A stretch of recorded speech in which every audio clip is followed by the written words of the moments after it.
Welcome back to the cave. Tackle hoarding 101. Fishing in the basement. Call it what you want. Today we're going to talk about chum particles. Anything you can put in that water that's going to attract the fish and keep them there. It's amazing how much stuff you can throw out there and keep the fish rooting and feeding. Now, I've learned some stuff through the years. I'd like to share that with you.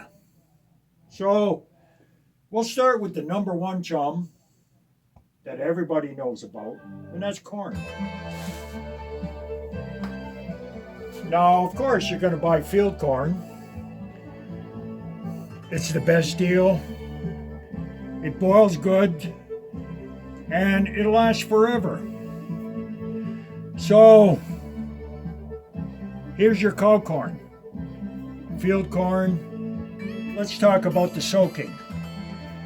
The cow corn, pigeon feed, most of the stuff that I boil, you got to soak it for 24 to 48 hours and rehydrate it. And well, you'd be surprised how much these dry grains swell after you've been soaking them for 24 to 48 hours. And then from that point, then boil it. Now boiling. Boil it up for a half hour. Throw it in a cooler. Let it soak in there overnight. 24 hours, you're good to go. You know, usually I boil it too much for too long. Now the big particles, it don't matter because they hold together pretty well. But if you're getting into the fine particle, well now that's where boiling it too much, you might end up with one great big starchy mess. Now, I'm not saying that don't work, but it's not always applicable in deeper waters, in moving water. A starchy mess would work better in a shallow, dead calm water. So, while we're on the subject of corn, the Green Bastard and I last spring, we went to a tractor supply place and we got molasses covered corn. Beautiful. Molasses. Carp like sugar. They love molasses. So what's not to like? But the thing to keep in mind is that when you're boiling molasses covered corn, from what I understand, just the boiling process will burn off a lot of that flavor. So what I do is after I boiled it, I put it in a cooler and I add more molasses. So now after it's boiled, in the cooler, seal the cooler. Now I let it sit in there for 24 to 48 hours. I add more molasses when I put it back in the cooler because, surprisingly enough, with that boiled corn sitting in the cooler, it's been rehydrated already, it's swelled from the boiling, and I can't believe how much more it can swell after it's sitting in the cooler for 2 days. I put this molasses flavored corn in the cooler, and within 24 hours I open the cooler and almost all the liquid is gone. I can't believe how much it still sucks in even more after it's boiled. So, food for thought, that's something to keep in mind. So, if you want to put flavor in your boiled particles, put it in after it's boiled, not while it's boiling. Because another example, I used to boil my corn and I would add the vanilla coffee creamers. Now, my wife hated that because she said it smelled like burnt sugar. Well, that made me think, Am I putting in all that flavor while I'm boiling and now it's all burning off, or it's going bad on me? It still worked and it gave me confidence, but putting it in after the boil, waiting for the final hydration, the final swelling of the seeds, I think that's where it's going to keep its flavor. So, okay, molasses flavored corn. We did the field corn. And I almost forgot the cracked corn. What's not to like? Carb-like corn. Now to prepare this stuff, again, don't boil it too long, and I wouldn't boil it. The cooler idea, put it in the cooler, boiling water, it'll swell. It won't be such a starchy mess, because cracked corn does end up to be a real starchy mess. So just keep that in mind. You can soak it. You can soak it overnight, soak it for 24 hours. You know, it's almost good to go after you soak it. But just pour the boiling water on it and it'll be usable. Now, in the pigeon feed department at our feed store, they have yellow corn, which looks just like popcorn to me. And it boils into a nice little round ball. You know, in a way, it reminds me of some of the 10 mil boilies I use for bait. So, again, you can treat that, boiling it just like the rest of the corn. Put it in a cooler. It sucks up, does the final swelling. Good stuff. I love it. So, let's try to stay with the bigger particles. Let's just touch real quick on the white corn. Some of you people might remember monster corn that we used to use for hook baits. Well, it was made with this white corn. You can buy it at some grocery stores. Boil it up, it swells up real nice. You can use it as a hook bait, you can use it as chum. So, I think we've covered the corn. Now let's talk about the finer particles. Now the next step down from final particles, I'm really liking this yellow field piece. Now again, we got it at our feed store. It's for feeding deer, feeding wildlife. Oh, deer nutrition. Dry yellow field peas. You boil them up, they swell to a nice 10, 12 mil. They look like little boilies. But something to keep in mind, don't boil them for too long, because then they come apart and then they turn to mush. So that's something to keep in mind. The next particles that are a little bit smaller, well, let's go with the pigeon conditioner. Pigeon feed, there's all kinds of them. I grabbed the most economical brand, the cheapest brand. It's got the yellow corn. It's got maple peas. It's got little bits of wheat. It's got little bits of oats. It's got a mixture of all kinds of good stuff. When you're boiling this stuff, don't boil it for too long. And as a matter of fact, what I found is that I'd rather pour boiling water on them in a cooler, close the lid, and 48 hours later, the magic is done. They've all swollen up and they're soft enough to use. Otherwise, you boil them for too long, you're left with one big starchy mess. And well, I'm not saying it's not going to work, but I prefer my chum in particles, not in chunks. So we've done the field peas, we've done the pigeon conditioner. Well, got to talk about hemp. They say carp go crazy over hemp. So this is full-size hemp, the full seed. Now I notice when I soak this, most of it floats.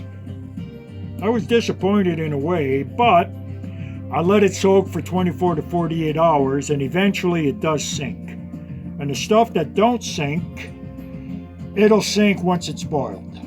So that's all good. But then again, don't boil it for too long. and I'd like to treat it like other particles where I'd rather just put it in a cooler, put it in a thermos, pour boiling water on it, seal it.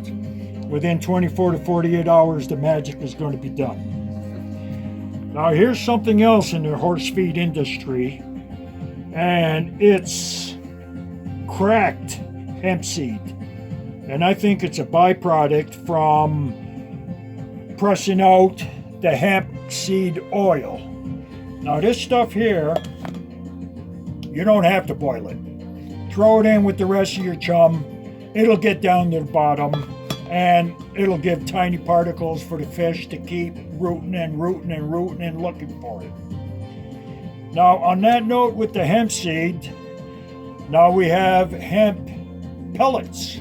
I think it's part of the hemp seed oil industry. And I think after they press it, they end up with some kind of mulch, pulp, whatever's left as a byproduct after they've taken all the hemp oil out of it. And they make pellets and they feed it to the horses. Now, if hemp seed is that good, well, why wouldn't they eat that? Now, I have a friend that is into the horse training industry, and he uses a lot of the horse feed. Now, he gave me a good tip. He said a lot of these pellets and that kind of stuff that you use for chum, throw it in the water, within 5 minutes it goes to dust. Now, what he's done to make it last longer is he's taken the hemp oil or even olive oil, and he soaks his pellets with that oil. Now these pellets will last a half hour to an hour to a couple hours before they break down. That's a good tip. I'm liking it. So since we're on the pellets, everybody knows about the chick feed. Duck starter, chick starter, chicken feed, duck feed. Beautiful little pellets. Get them out in the water. They sink down to the bottom, they turn to dust, but I think it'll give the fish something to home in on. And again, if you want to put oil on there, if you want to put flavors on there, it'll go even further. Oats. I bought this, it was supposed to be rolled oats. So I thought, rolled oats, isn't that oatmeal? I use a lot of oatmeal in my pack bait. When I got the bag home and I opened it up, well, this is what they're calling rolled oats. Well, that's okay. You could soak that. You can rehydrate it. Again, don't boil it for too long because it'll come out a starchy mess. But again, if you just put it in the cooler with boiling water, it'll do its magic and it'll come out swollen. There you go. There's more chum. Now, in Europe, big industry, they chum a lot with tiger nuts. Well, you know, all the power to them, but that's too expensive for me. I'm always looking for the best bang for the buck. Well, I bought this bag from Amazon, and I think it cost me like 15 bucks. Well, I'm going to save it for hook bait, so I'm not going to chum with that. And there again, well, while we're on the subject of chumming, well, we all see them chumming with boilies. Hey, it's a great bait. Great bait. But, am I going to throw out a $15, $20 bag of boilies for one session? No, I'm too cheap for that. I'll admit it. So, now I'm making my own boilies. And now I'll throw those out, even though they probably didn't save me that much money. But I'd rather throw out the boilies that I made myself and try to stretch them out a little longer than just using a bag of bot boilies. I'd rather save them for hook baits. Now the application of where you're going to use this stuff. Now myself, I fish the canal system in between the Great Lakes here. I fish a lot of deep water. Every time a big ship comes by, get a lot of undertow, heavy winds in the big lake, a lot of undertow, everything's always moving. Well, I'm not going to waste my tiny particles and hope they make it to the bottom in 25 feet of water. You're dreaming. That's not going to happen. So in deeper water, in current areas, I'll use bigger particles. I'll use my field corn. I'll use my molasses corn. I'll use bigger chunks. I'll use my dry yellow field piece. And you know, okay, this is just what I'm using here. But you know what? You can buy cans of chickpeas at the grocery store on sale and throw out half a dozen cans of chickpeas. The fish will zero in on them and they will eat them. 5-bean mix, kidney beans, fava beans, they're all going to take it. The more you throw out there, the more they get accustomed to eating it. You'd be surprised everything these fish are going to eat. So whatever you can get them accustomed to picking up, that's what you're going to catch them on. So again, deep, moving water, bigger particles. And you know a certain amount of them will stay in the water. Now, if you're fishing a current area, well, now you're going to have to throw your chum 20 feet upstream if you want it to drop in front of you. So, as an example, certain areas I fished where a couple guys I fished with, we all had our own spots. I would all throw my chum in front of me, but the guy 20 feet down was catching all the fish. Well, it didn't take me long to figure out what was going on. My chum was falling in front of this guy, and he's benefiting from all the chum I'm throwing out. So it didn't take me long to figure it out. So then I started throwing my chum 20, 30 feet upstream so it would fall in front of me. It worked. Now the tinier particles, well, that's the kind of stuff that I would recommend that you use in shallower water, cold water period. Well, cold water period I don't chum anymore. I use pack bait instead. But shallower water, dead still water in small lakes, ponds, that kind of stuff, yeah, that's where I benefit from the tiny particles. You know it's going to fall on the bottom in front of you, and you know that the fish are going to zero in on them, and you know exactly where to do it. Now, you know, I watched a video not that long ago where a guy threw a whole bunch of corn in, and he put his pop-up right in the middle, and he showed the carp coming in to that pack of bait, and they spooked every time they come close to that bait. Wow. You know, like that was really eye-opening for me. So now I'm thinking, I'll put my chum out there, but I don't want my hook bait right in the middle of that chum. I want it off to the side, because it seems to me like these fish were preoccupied with sucking up the bottom all around the outskirts of that chum, and they were too spooked to go inside. Again, like I said, that was eye-opening. Food for thought. It didn't take me long to figure it out. So that's something to keep in mind there again. So, okay, I've covered the different kinds of chum that I'm using. You know, okay, I talk deep water, I talk shallow water, I talk moving water, I talk dead still water. But, you know, I'm always one to push the envelope. So I want to tick every box. So my chum, on an average, I've got a little bit of everything in one bucket. I just can't limit myself to one kind of chum. So I've got field corn, I've got pigeon feed, I've got crack corn, I've got hemp seed. The more the better, we'll see. Okay, one more thing. Let me show you how I store it. Now, you know my tackle hoarding tendencies and trying to make work programs. Well, I'll boil up a whole 50-pound bag of corn and all the rest of my particles, and then I put them in freezer bags, and then I stock up my freezers. So then when I'm ready to go out to fish, well, no, I'll grab a couple of these bags, thaw them out the night before, throw them in my bucket. Now I've got chum for the next day. And now I don't have to keep boiling particles and chum every time I go fishing. I usually boil enough for the season. But then again, that's just me. That's my tackle hoarding tendencies. So you'll notice in this bag, I've got a little bit of everything. I've got the hemp seeds.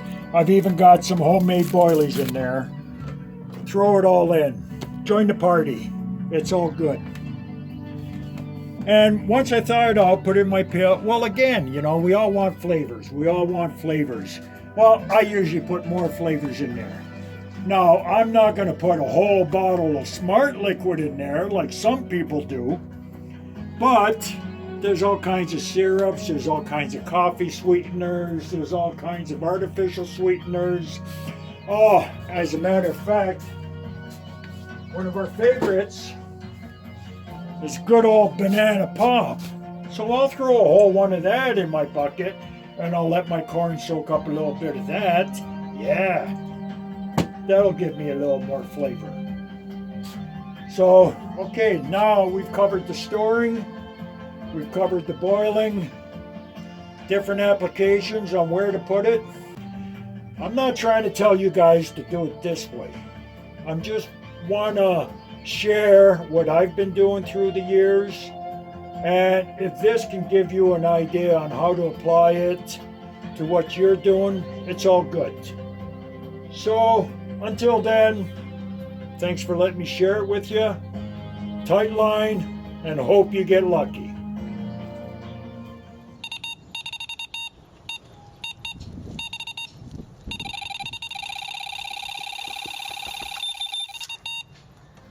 All right, Reg, let's see this freezer.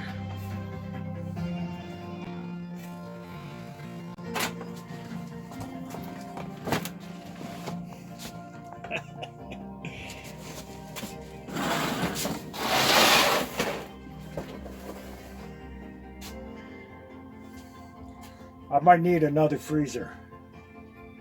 Just maybe.